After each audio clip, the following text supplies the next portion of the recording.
Duduk pun boleh buat senaman kaki. Betul. Ikut 2 step ini, nanti korang punya kaki semakin tahan berdiri, berjalan, nak naik turun tangga pun senang. Jangan lupa like, share, save video ini dulu untuk rujukan masa depan. Step pertama, duduk tegak. Bahu turun, tegak panjangkan leher. So, posisi ini sudah okey. Kalau korang boleh, belajar sekali kemut perut. Kalau korang tak tahu macam mana nak kemut, pergi rujuk I punya video dekat profil. Amalkan perut kemut sambil buat, sambil kempitkan perut. Okey, kaki dan senaman sangat senang. Bila kita duduk tegak, kaki kita rapatkan dengan lutut dan angkat tumit. Macam ni je. Kalau tak boleh angkat tinggi, kita angkat rendah. Target kita mau angkat sampai maksimum. So, you boleh rasa tarik-tarik urat-urat, sendi-sendi dekat you punya seluruh bahagian tapak sampai sini. Lutut itu betis akan rasa sakit-sakit macam tu. Normal. Boleh je buat 1 minit, 2 minit, 3 minit pun tak ada masalah. Okay, step number 2, kita start angkat betis. Ini macam ke depan. Macam ni, mungkin you akan terdengar banyak bunyi dekat you punya lutut. Tak boleh tegakkan kaki, kita rendahkan sikit. Buat je ikut kemampuan badan. Pertama hari kedua, you akan rasa kaki nak angkat tumit, payah sikit.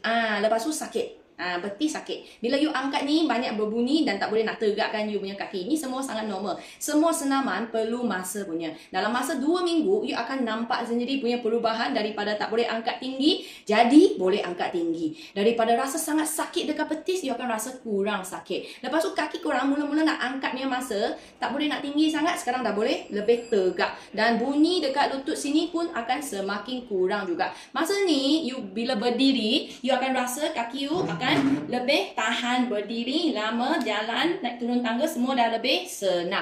So, untuk kawan-kawan yang badan lebih besar, badan lebih lemah, kaki lebih lemah, korang amalkan senaman 2 step ini setiap hari dahulu. Step pertama, kita angkat ni macam tumit, bagilah 3 minit punya masa. Step nombor 2, kita angkat kaki tegak kat depan pun juga 3 minit. Buat ikut kemampuan badan. Kalau satu hari, korang boleh buat 2 ke 3 set ke, bagus, sila amalkan. Senaman Water Mami, tak lari, tak lompat, tak beban lutut, tak beban badan. Sudah ramai kawan-kawan berjaya dari badan besar jadi badan kecil. Lepas tu kaki yang sakit jadi tak sakit. Badan yang penat jadi kurang penat. Ikan dugong jadi ikan duyung sudah. So, kalau korang suka senaman macam ni, nak praktis dekat rumah, tak payah keluar dari rumah pun, satu ruang yang kecil pun dah boleh senaman bersama dengan Water Mami. Korang boleh dapatkan video Water Mami 1 set. Satu set ada 15 video, hanya bayar satu kali punya RM9.99 sahaja. Cepat WhatsApp admin ni nombor, bagi tahu dia you nak beli video dan kita bermula hari ini start senaman, masa depan